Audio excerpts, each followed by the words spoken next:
नमस्कार, मैं हूं संदीप चौधरी। आज सीधा सवाल में मैं बात करने वाला हूं अन्नदाता की, देश के किसान की, उसे मिलने वाले दाम की और मेहनत की माकूल कीमत की। और ये चर्चा आज क्यों? क्योंकि कल आपने, मैंने, हम सब ने, देश ने अपने एक महान सपूत, एक अजीम शख्सियत को खोया। उनका नाम था डॉक्टर एम.एस. स्वामीनाथन।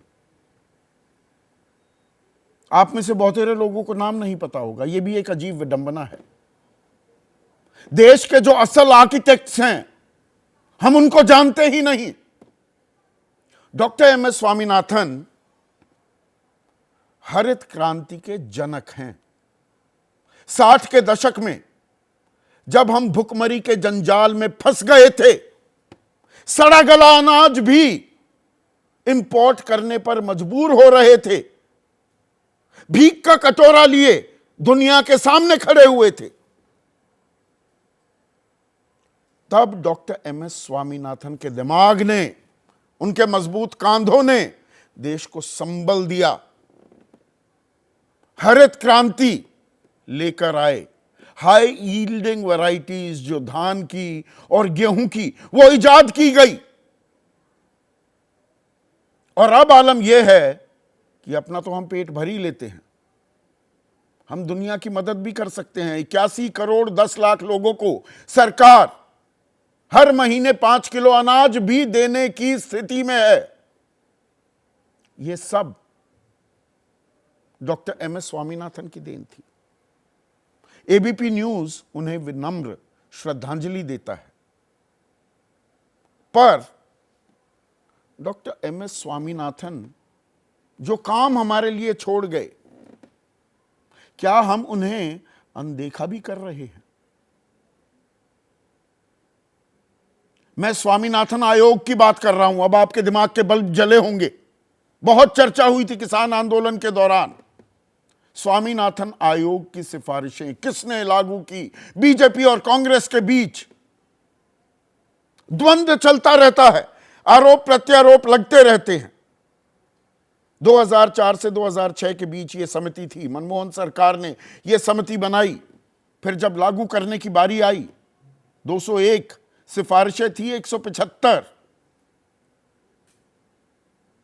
मनमोहन सरकार ने लागू की। 25 बड़ी सिफारिशों की बात कर रहा हूं, वो लागू की मोदी सरकार ने। लेकिन सबसे अहम जो सिफारिश थी, वो थी किसानों को मेहनत की माकूल कीमत दिए जाने को लेकर C2+50% का फॉर्मूला। वो आज तक लागू नहीं हुआ। A2+FL पर 50% और ऊपर दाम देने का, एमएसपी बांधने का दम भरती रहती है मोदी सरकार। किसान कहते हैं आंकड़ों के साथ खिलवाड़ किया जा रहा है, बाजीगरी की जा रही है। यह तो C2 तक भी नहीं आता, A2+FL और उसके ऊपर 50%। उस डिटेलिंग में मैं जाऊंगा। पहले किसान की आज की हकीकत क्या है, कुछ आंकड़े आपके सामने पेश कर रहा हूं। किसान की विशुद्ध किसानी से आय है 27 रुपए प्रतिदिन। 27 रुपए विशुद्ध किसानी से। मजदूरी से वो ज्यादा कमा रहा है। 2014 में किसान पर 47,000 रुपए का कर्ज था। अब कर्ज बढ़कर 74,121 रुपए हो चुका है। जो किसान खुदकुशी करते हैं, कर्ज के बोझ तले आत्महत्या करने पर मजबूर हो जाते हैं, 2016 से नेशनल क्राइम रिकॉर्ड ब्यूरो ने आंकड़े जुटाने की जहमत ही छोड़ दी। हमें यही नहीं मालूम किसान किस हाल में है। हर रोज की बात कर रहा हूं, 2021 में हर रोज 4 किसान आंदोलन हुए, और यह तो कोरोना काल था। 2020 में 6, हर रोज पंजाब में अभी किसान आंदोलन कर रहे हैं क्योंकि ऐसी बरसात हुई, ऐसी बारिश की मार हुई कि फसलें, खड़ी फसलें बह गई, दोबारा उगाई वो फिर बह गई, रेत भर गया। 50,000 करोड़ का वो मुआवजा मांग रहे हैं, एक पैकेज मांग रहे हैं। सबके कान, आंख, नाक सब बंद हैं। कॉरपोरेट वर्ल्ड पीएलआई मांगता है तो भागे भागी फिरती है सरकार। प्रोडक्शन लिंक्ड इंसेंटिव्स देने के नाम पर किसानों के लिए कोई पैसा नहीं है। 116 ट्रेनें रद्द हो चुकी हैं पंजाब में। पर मैं थोड़ा विषयांतर हो रहा हूं, किसानों की हकीकत आपको बता रहा था। देवेंद्र शर्मा जाने माने एग्रीकल्चरल एक्सपर्ट हैं। उन्होंने एक अध्ययन किया 1970-71 में गेहूं के दाम क्या थे, पाया कि 76 रुपए प्रति क्विंटल। 2014-15 में ये 1400 से कुछ ऊपर का आंकड़ा पार कर गए, यानी कि 19 गुना बढ़ोतरी। भाई गेहूं बेचेगा, दाम से अंदाजा लग जाता है कि कमाई भी 19 गुना हुई। जबकि एक सरकारी कर्मचारी की आय इसी दरमियान, इसी कालखंड में 120 से 150 गुना बढ़ी। एक प्रोफेसर की 150 से 170 गुना, और स्कूल टीचर की तो 280 से 320 गुना। तो ये किसान को मेहनत का इनाम मिल रहा है क्या? ये इनाम देते हैं हम, अन्नदाता कह देते हैं, जय किसान कह देते हैं। ओईसीडी और इक्रियर ने एक स्टडी की, और ये बाजार की पैरवी करने वाले लोग हैं।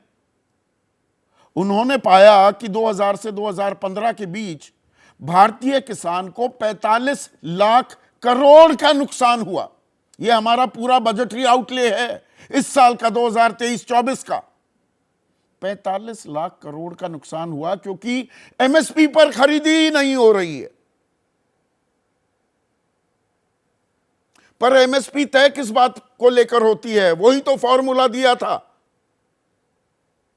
एमएस स्वामीनाथन ने कि भाई C2+50 करो, उसमें जमीन की कीमत, उसमें जितने औजार आप इस्तेमाल करते हो उसकी रेंटल वैल्यू क्या हो सकती है, उसमें फैमिली लेबर, उसमें खरपतवार, उसमें कीटनाशक, बीज, खाद जो डाला जाता है, जिस इक्विपमेंट का इस्तेमाल किया जाता है, जो किसी भी नॉर्मल धंधे में इन सब का आकलन किया जाता है, लागत में इन्हें जोड़ा जाता है, और उसके ऊपर 50% देना था। एमएसपी को तो कानूनी जामा पहनाने की बात 2011 में ही कर दी थी। मौजूदा प्रधानमंत्री नरेंद्र मोदी तब working group on consumer affairs के अध्यक्ष थे, और तत्कालीन प्रधानमंत्री मनमोहन सिंह को चिट्ठी लिखी थी कि एमएसपी को कानूनी जामा पहनाइए। पर असल खेल तो कीमत तय करने को लेकर है। यह सीएसीपी नाम की चिड़िया कहां से लेकर आती है इन आंकड़ों को? वो तो कहते हैं 162 रुपए प्रति क्विंटल लागत है गन्ने की। गन्ने पर एमएसपी नहीं होती, एफआरपी होती है, पर 162 रुपए प्रति क्विंटल। और पंतनगर से लेकर लखनऊ से लेकर तमाम अनुसंधान केंद्र जो हैं वो कहते हैं 280 से 312 रुपए से नीचे लागत हो ही नहीं सकती। उदाहरण के तौर पर आपको बता रहा हूं। तो ये C2+50 नहीं दिया जाएगा तो किसान की आय दोगुनी कैसे होगी? 31 दिसंबर 2022 तो जा चुकी, आय दोगुनी होनी थी। 10,218 रुपए आय है किसान की, इसमें मजदूरी और बाकी सब चीज, पशुपालन जोड़ लिया गया है। -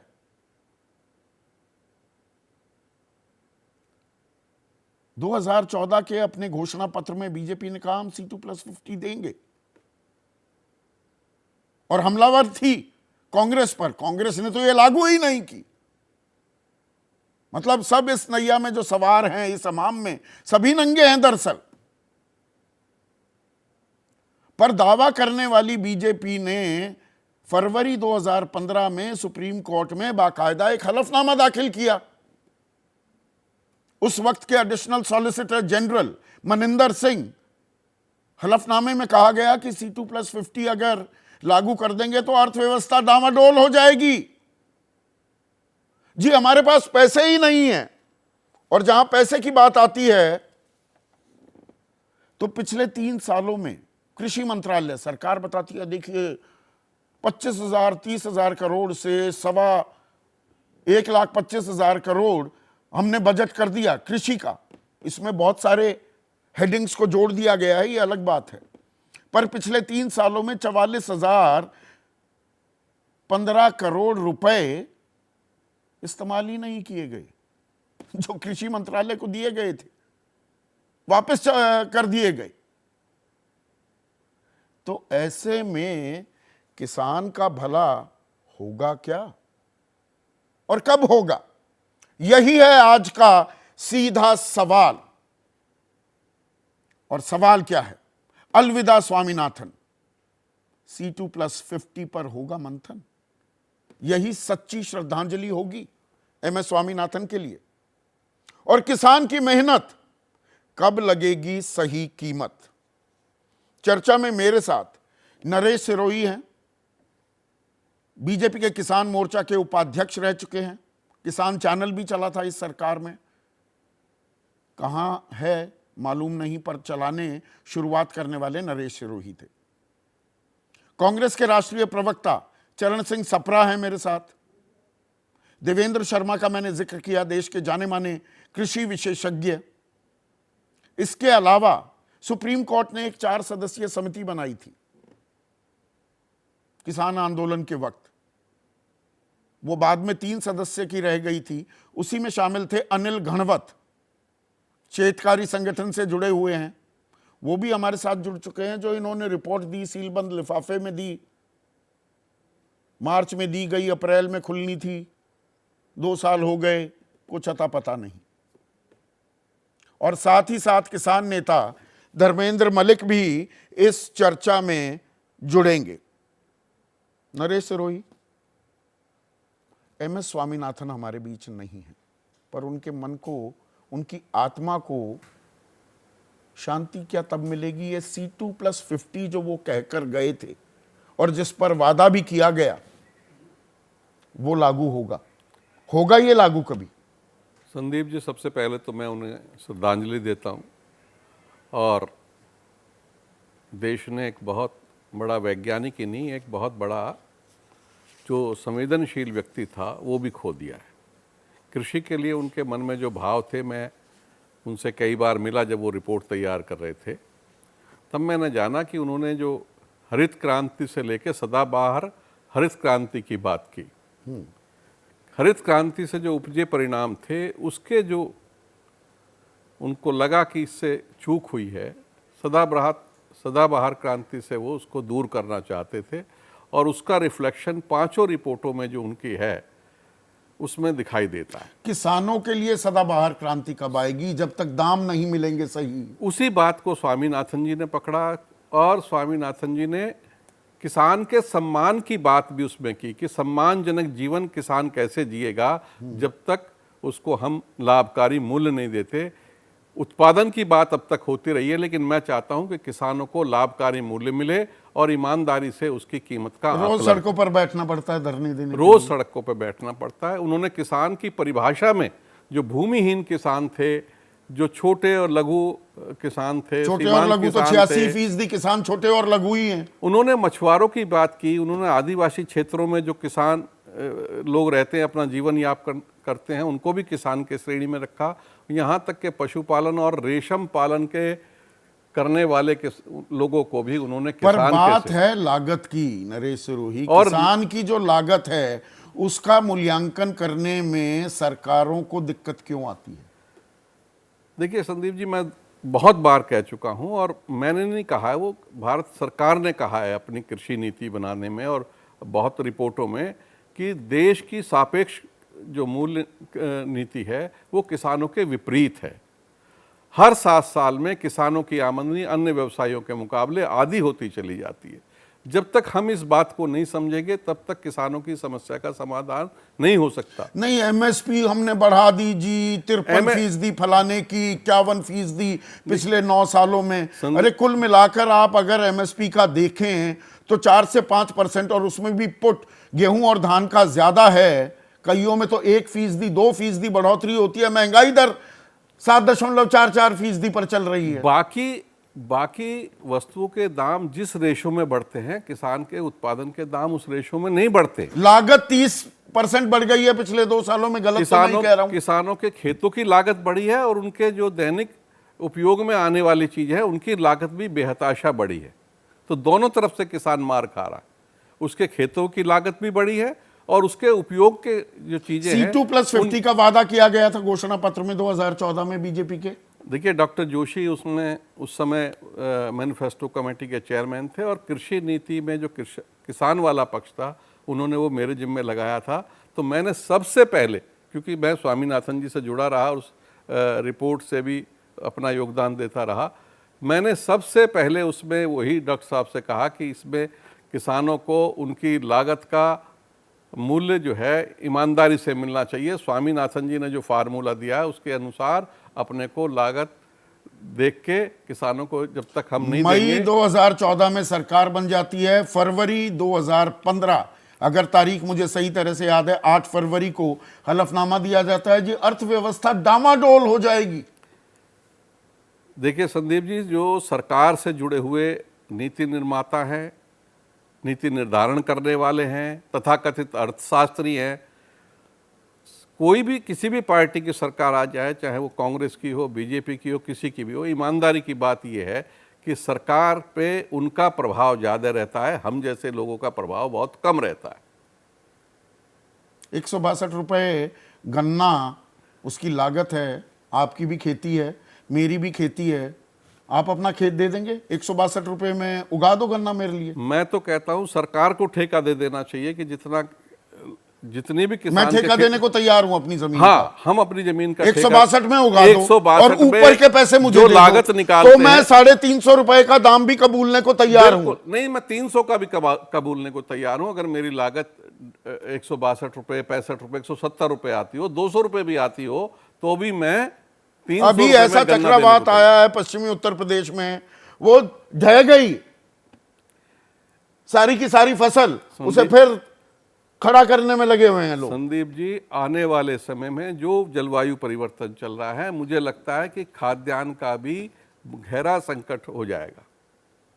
अभी जो हमने मुफ्त में राशन बांटा है, ये भी किसान की बदौलत है। ये भी किसान की बदौलत बांट पाए, वरना किसी की ताकत नहीं है।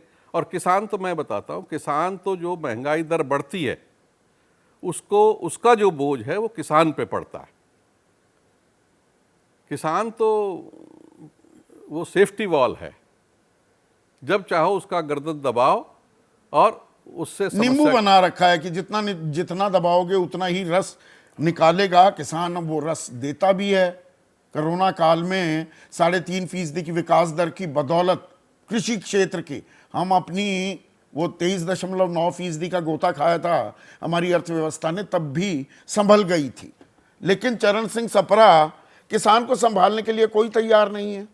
सही श्रद्धांजलि डॉक्टर एमएस स्वामीनाथन को यह होगी कि C2+50% का उनका फॉर्मूला लागू किया जाए।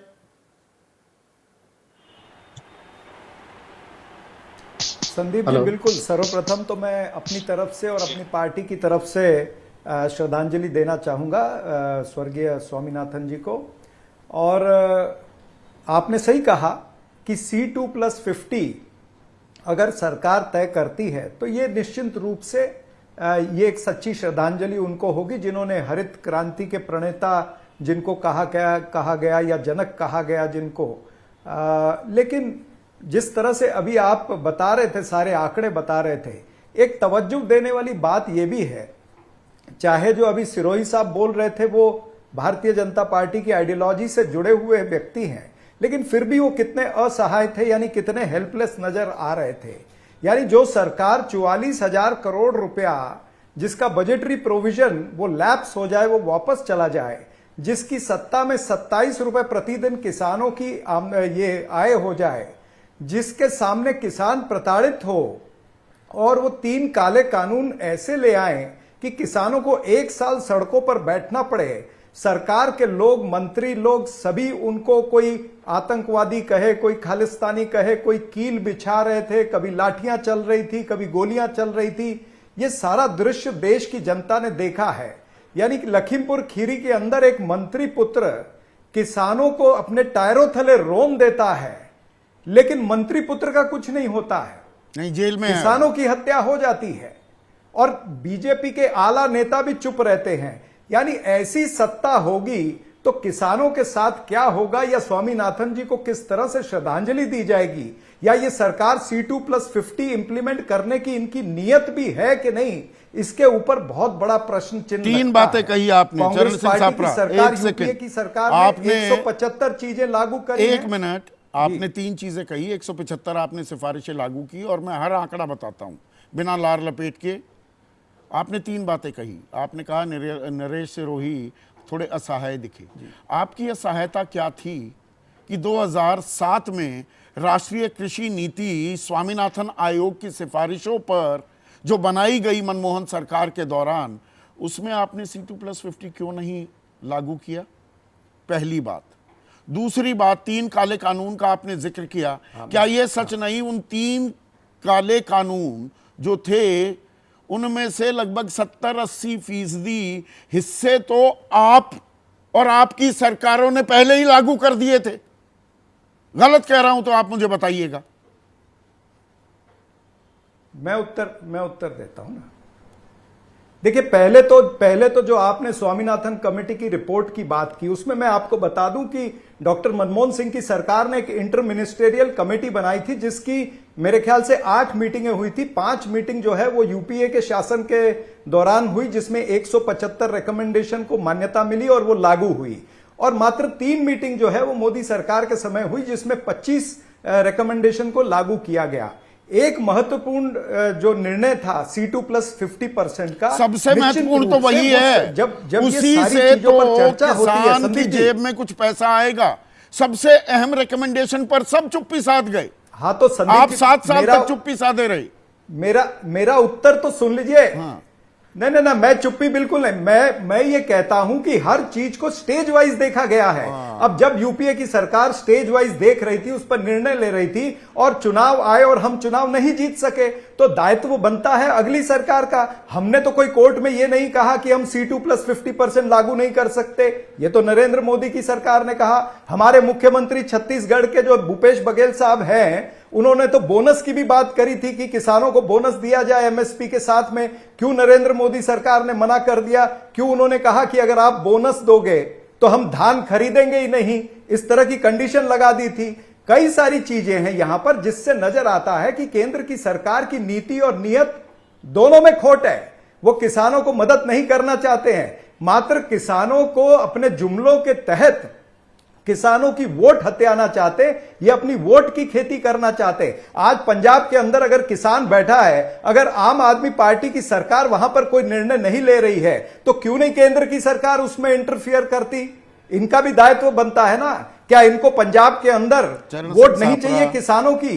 पहले भी इन्होंने कहा था कि ये कौन से हमको वोट देते हैं। नरेंद्र मोदी जी ने खुद कहा, सत्यपाल मलिक जी ने उत्तर दिया कि मोदी जी ने कहा कि ये मेरे लिए थोड़ी मरे हैं जो 700 किसानों की मृत्यु हुई 1 वर्ष के अंदर। देश के प्रधानमंत्री ये कह दें कि ये मेरे लिए थोड़ी मरे हैं, यानी कितने संवेदनहीन प्रधानमंत्री थोड़ा सा रुकिए तो। और उसी संवेदनशीलता कितनी है, 1 मिनट, संवेदनशीलता कितनी है वो देवेंद्र शर्मा की जो रिपोर्ट का मैंने जिक्र किया, 1970-71 में 76 रुपए क्विंटल था दाम गेहूं का। 2014-15 में वो दाम 1400 रुपए से थोड़ा ऊपर हुआ, 19 गुना। एक सरकारी कर्मचारी की तनख्वाह, मैं बेसिक सैलरी और टीएडीए जोड़कर बता रहा हूं, नेट नहीं, वो 120 से 150, एक प्रोफेसर की 150 से 170 गुना, एक टीचर की 280 से 320 गुना। 1971 से 2014-15 तक सबसे ज्यादा वक्त सरकार किसकी थी? 1970 से 77, 80 से 84, 84 से 89, 91 से 96 और 2004 से 2014 किसकी सरकार थी?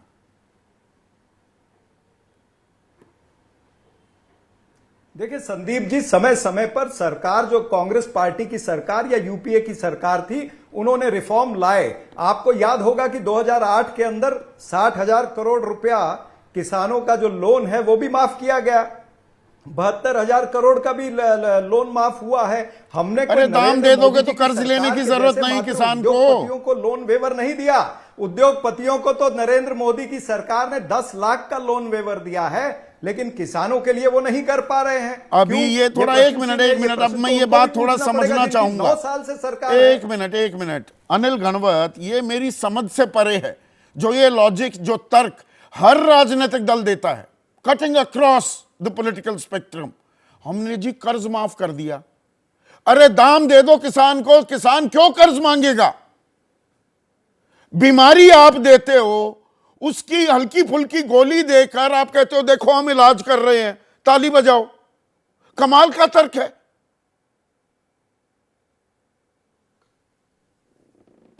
सर, जितनी भी सरकारें आई है, कांग्रेस ने सबसे ज्यादा राज किया है इस देश पर। और किसानों को लूटने की नीति कांग्रेस ने पहले तैयार की। कांग्रेस ने इसेंशियल कमोडिटी एक्ट लगाया। कांग्रेस ने इसेंशियल कमोडिटी एक्ट को शेड्यूल 9 में डाला। और जब भी किसानों को 2 पैसे मिलने की आशंका होती है, स्थिति आ जाती है, तो फिर उस पर बैन लगा देते हैं, एक्सपोर्ट बैन लगा देते हैं, स्टॉक लिमिट्स लगा देते हैं, इंपोर्ट्स करते हैं। और ये आज की सरकार भी कर रही है। ना मिले। पिछले साल गेहूं के दाम जब आसमान छूने लगे, एक्सपोर्ट पर बैन लगा दिया। जो खरीदी की थी तो 2100 रुपए पर वो सारा फ्लड कर दिया मार्केट। आते हैं। हाँ, इस साल 170 लाख टन गेहूं पंजाब में पैदा हुआ, हर साल होता है। और अगर उनको 3,000 रुपए का दाम मिलता तो कितना पैसा आता है उनके पास? आज एक्सपोर्ट बैन की वजह से 2,000 में उनको बेचना पड़े। पर क्विंटल 1,000 रुपया, 100 लाख टन को 1,000 रुपये से मल्टीप्लाई करो, देखो पंजाब को कितना लूटा गया। अगर ये नए कानून आते तो इस तरह की पाबंदी नहीं लगा सकते थे। इन्होंने बहुत बड़ी गलती की है। हम चाहते हैं कि एमएसपी रहे, लेकिन एमएसपी कब रहे? जब किसानों को मार्केट फ्रीडम मिले, उनको व्यापार की आजादी मिले। अगर वो आजादी मिलती है और उसके बावजूद दाम अगर गिरते हैं, तभी तो एमएसपी तो होनी चाहिए। अगर एक मैक्सिमम रिटेल प्राइस है, एमआरपी है, एमएसपी में क्या दिक्कत है कि इससे नीचे नहीं बिकेगा? वो किसान को अगर आप एक थ्रेशोल्ड दे दो, एक सुरक्षा कवच दे दो, उसमें दिक्कत क्या है? नहीं, एमएसपी तो होनी चाहिए, लेकिन दाम एमएसपी तक ना आए, इसके लिए कुछ करो ना। नहीं, इसमें एक और खेल है ना अनिल घनवत साहब। एक सेकंड, आप मुझसे बेहतर जानते हैं, ये एमएसपी जो तय हो रही है वो C2+50 पर तो हो नहीं रही, वो तो A2+FL पे हो रही है। C2+50 पर एमएसपी तय करने में दिक्कत क्या है? नहीं, होनी चाहिए ना। हम तो ये कहते हैं होनी चाहिए, लेकिन आज जो आप अगर आंकड़े देखेंगे, महाराष्ट्र सरकार जो रिकमेंड करती है उससे 40% 50% कम है जो एमएसपी डिक्लेयर हो रही है सेंट्रल गवर्नमेंट से। नहीं, ये तो गुजरात, बिहार, कई राज्यों के आंकड़े मैंने पढ़े हैं। A2+FL की बात कहाँ करेंगे? इनकी तो ये नीति है कि किसान गरीब रहे, किसान कर्जे में रहे, किसान खुदकुशी करे। ये सभी पार्टियों की नीति रही है। खुदकुशी के आंकड़े जुटाने बंद कर दिए। कमाल की बात है एनसीआरबी ने। हाँ, वो तो आंकड़े गिनना ही बंद कर दिए। इनको शर्म आ रही है कि दुनिया को कैसे बताए कि इतने लोग खुदकुशी कर रहे हैं। अगर डॉक्टर स्वामीनाथन की रिपोर्ट पे अमल किया होता तो कुछ ना कुछ बदल होता, लेकिन उनके रिपोर्ट पर अमल करने की स्थिति आनी चाहिए। अगर जो असल उनकी सिफारिश थी, तो बढ़ने देने चाहिए। बिल्कुल, जो असल रिकमेंडेशन थी उसके अलावा सब कुछ लागू कर दिया। देवेंद्र शर्मा, अगर मैं ये कहूं, गलत कह रहा हूं, ओवरस्टेट कर रहा हूं क्या फैक्ट्स को?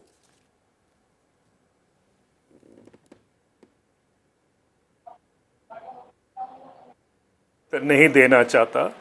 चाहे वो बाज़ार हो चाहे वो सरकार हो, दोनों उसको कीमत नहीं देना चाहते। और जब भी कहीं कीमत देने की बात होती है तो सबसे पहले कॉरपोरेट्स या कंपनियां एग्री बिजनेस खड़ी हो जाती हैं कि भाई हमारा जो मुनाफा है वो कम हो जाएगा। ये एक कारण है, हम सब जानते हैं सक्सेसिव गवर्नमेंट्स के ऊपर जो सोच है वो ये डोमिनेट करती है कि कॉरपोरेट का नुकसान नहीं होना चाहिए, एम्प्लॉयज़ को नुकसान नहीं होना चाहिए। इसलिए हम कंज्यूमर्स की बात, हर जो बेनिफिट देखते हैं उसको ये श्योर करते हैं कि भाई उसको कम दाम पर खाद्यान्न मिलेंगे। और साथ ही हम कॉरपोरेट्स को भी चाहते हैं कि उनको भी कम दाम पर खाद्यान्न मिले, उनका रॉ मटेरियल जो है वो सस्ता रहे। तो ये जब इकोनॉमिक सोच है हमारी, तो हम एग्रीकल्चर को एक्चुअली सेक्रीफाइस कर रहे हैं for the sake of the industry and also for the sake of the employees. मैं इसलिए कह रहा हूँ कि भाई हमें जानना है कि भाई क्या कारण है कि इन्फ्लेशन को, वो जो बैंड आपने कहा ना, इन्फ्लेशन का बैंड भी देख लीजिए, 4% plus and minus 2% reserve bank of India रखा हुआ है।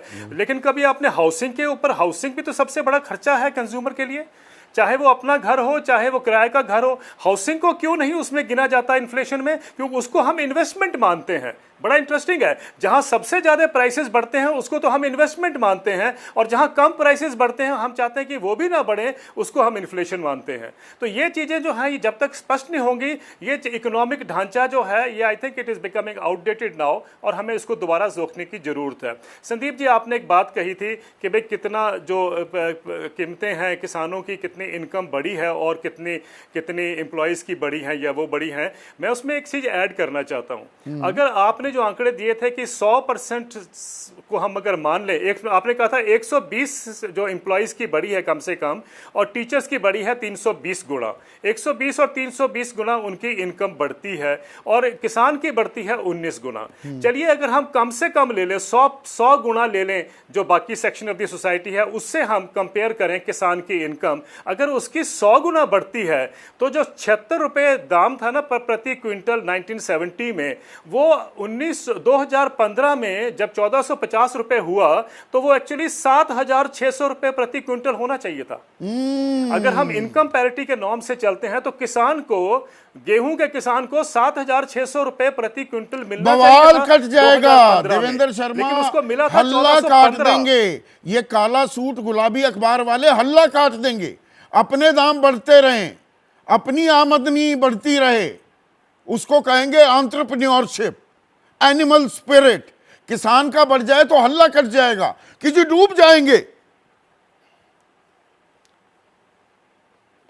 यही बात बिल्कुल ठीक आपने कही है। अब एक इंटरेस्टिंग बात और देखिए, अभी यूरोप में पिछले महीने क्या हुआ है कि वहाँ 70 इंटरनेशनल ऑर्गेनाइजेशन, जिसमें माइटी अर्थ भी है, सॉलिडारिटी भी है, ऑक्सफैम भी है, इन सब ने एक यूरोपियन यूनियन को एक पिटीशन की है कि उन्होंने कहा कि कॉरपोरेट के लॉज को अमेंड करिए और उसमें ये इंक्लूड करिए कि भाई आगे से जब भी वैल्यू चेन की जब हम बात करते हैं तो किसान को एक लिविंग इनकम मिलेगी। अब लिविंग इनकम की परिभाषा वही है जो आपने शुरू में कही थी कि कम से कम इतना उसको मिले ताकि वो अपना परिवार का खर्चा एक पूरी इज्जत से उठा सके। वो लिविंग इनकम, उसकी डेफिनेशन भी है। तो वो कह रहे हैं सरकार को, यूरोपियन यूनियन की, कि आप किसानों को, ये कंपनियों को अनिवार्य कर दीजिए कि किसानों को लिविंग इनकम मिलेगी। जब हम इंटरनेशनल चेन की बात करते हैं, सप्लाई चेन या वैल्यू चेन, उसमें वो सबसे ज्यादा जो मार खाता है वो तो किसान खाता है, जो उसमें शेयर होता है उसका बहुत कम होता है। और यही एक कारण है कि किसान चाहे इंडिया में हो, चाहे अमेरिका में है, चाहे यूरोप में है, लागत कितनी है, अंतर्राष्ट्रीय परिप्रेक्ष्य क्या है, हमारी स्थिति क्या है, जानकर अनजान बने हुए हैं हम देवेंद्र शर्मा।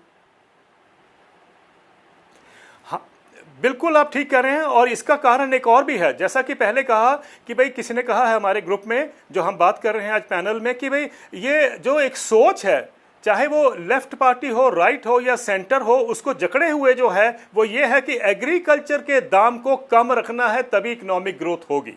तो किसान इस सोच किसान का हाल बेहाल ही रखना है, किसान को बोझ के तले दबाए रखना है।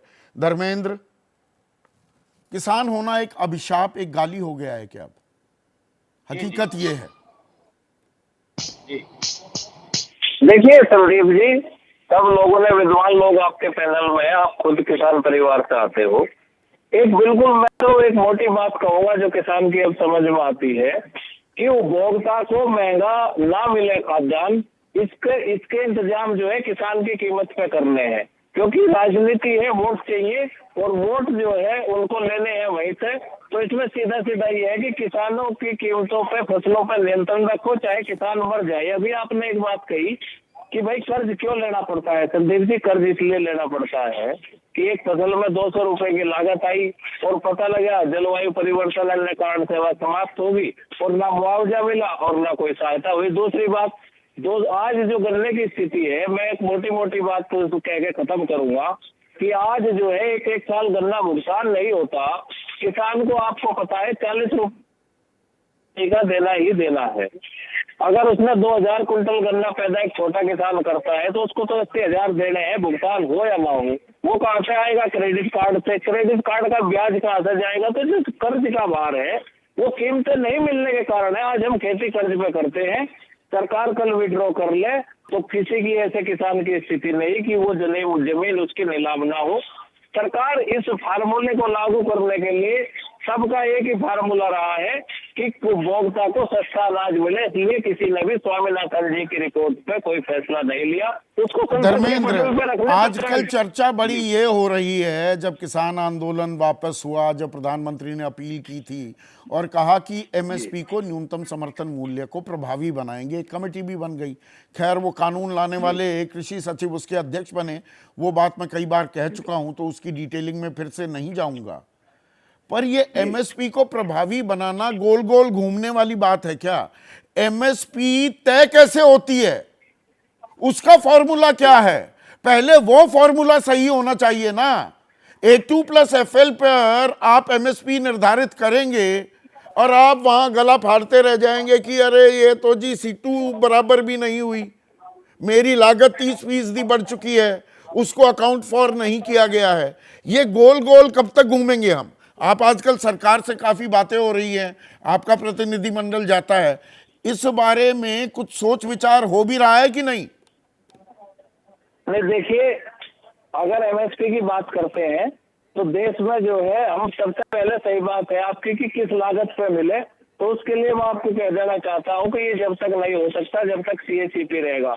एमएसपी तय करने के लिए एक ट्रिब्यूनल होना चाहिए। ट्रिब्यूनल में हम अपनी बात रखें, सरकार अपनी बात रखे और जो एक एवरेज आएगा उस पर एमएसपी तय होगा। ये सीएसीपी जो है ये कानूनन बॉडी नहीं है, ये लीगल बॉडी नहीं है और इसके खिलाफ हम कोर्ट में भी नहीं जा सकते। अगर फैसला ट्रिब्यूनल में होगा तो वो वहां पे न्याय संगत होगा और हमारा ये है कि सीएसीपी। अभी तो हालत ये होती है कि महाराष्ट्र या गुजरात भी या बिहार जो दाम कहते हैं कि लागत इतनी लगी है, उससे भी कम कीमत पर एमएसपी तय हो जाती है। देखिए, आपको बताओ, सीएसीपी की बैठक में जब हमने इस बार चेयरमैन साहब से सवाल किया तो उन्होंने एक बात कही कि देखिए, हम केवल आपकी लागत के आधार पर दाम तय नहीं करते, हम आयात और निर्यात भी देखते हैं। तो अगर देश में जो है, तो आप खेल समझिए संदीप जी कि एक्सपोर्ट करना है या इंपोर्ट करना है, वो भी एक बड़ा खेल है। अभी आप G20 में जो हुआ है ना, G20 में ये पोल्ट्री फार्म, ये जो आपका इसका है पोल्ट्री का है, हमारा कृषि का, ये खत्म हो जाएगा। ये आयात जब 0 ड्यूटी तो मतलब गोल गोल क्या किसानों को घुमाया जा रहा है? जब उनको कीमत देने की बात आती है, ज़बानी जमा खर्च तो बड़ी आसानी से कर देते हैं, जी अन्नदाता हो, जय किसान, आप बलवान, आपके कांधों ने बचा लिया देश को, 81 करोड़ 10 लाख लोगों को अनाज भी मिल गया। उन्हें दाम देने की बारी आती है तो गोलमोल क्यों हो जाते हैं?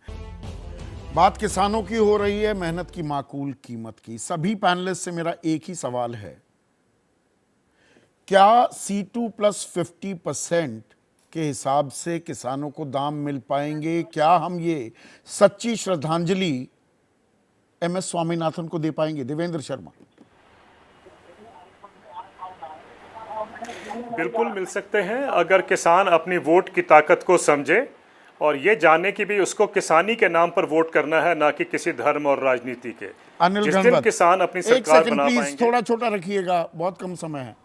अनिल घनवत, ये हो अगर पाएगा? पाबंदियां रहती है तो किसानों को C2+FL मिलना की ही चाहिए, वो उनका हक है। जब तक पाबंदियां है तब तक किसानों को उचित दाम देना सरकार की जिम्मेवारी है। धर्मेंद्र मलिक। किसान आंदोलन इसके लिए एक अच्छा मौका था जो किसान नेताओं ने गंवाया है। जब तक दोबारा इस देश में ऐसा आंदोलन मजबूत नहीं होगा तब तक मुझे तो उम्मीद नहीं है। चरण सिंह सापरा। अंग्रेजी मुहावरा है, impossible is the word in dictionary of fools. C2 plus 50% बिल्कुल हो सकता है। सरकारें बड़ी होती हैं, अगर सरकार की इच्छा शक्ति हो तो निश्चित रूप से यह हो सकता है, इसकी योजना बन सकती है। निश्चित रूप से संदीप जी, मेरा कहना है कि C2+50 मिलना चाहिए और जो लागत निकालने का तरीका है वो भी ठीक होना चाहिए। हो सकता है, पर वो मंशा, वो नीयत है क्या सरकारों की? क्योंकि इतिहास भी आपके सामने आज मैंने पेश किया। क्या हम डॉक्टर एम एस स्वामीनाथन को सही श्रद्धांजलि देंगे? उनके सुझाए फॉर्मूले के हिसाब से दाम तय होंगे क्या? आजमगढ़ यूपी से विजयपाल सिंह कहते हैं, फ्री का राशन बांटकर चुनाव लड़ना है, किसान हित की किसको पड़ी है? जबकि राजस्थान से, हनुमानगढ़ से राजेंद्र हैं, वो कहते हैं आपने अच्छा मुद्दा उठाया, किसानों के लिए C2+50% लागू होना चाहिए। होगा कब? किसान को इंतजार है।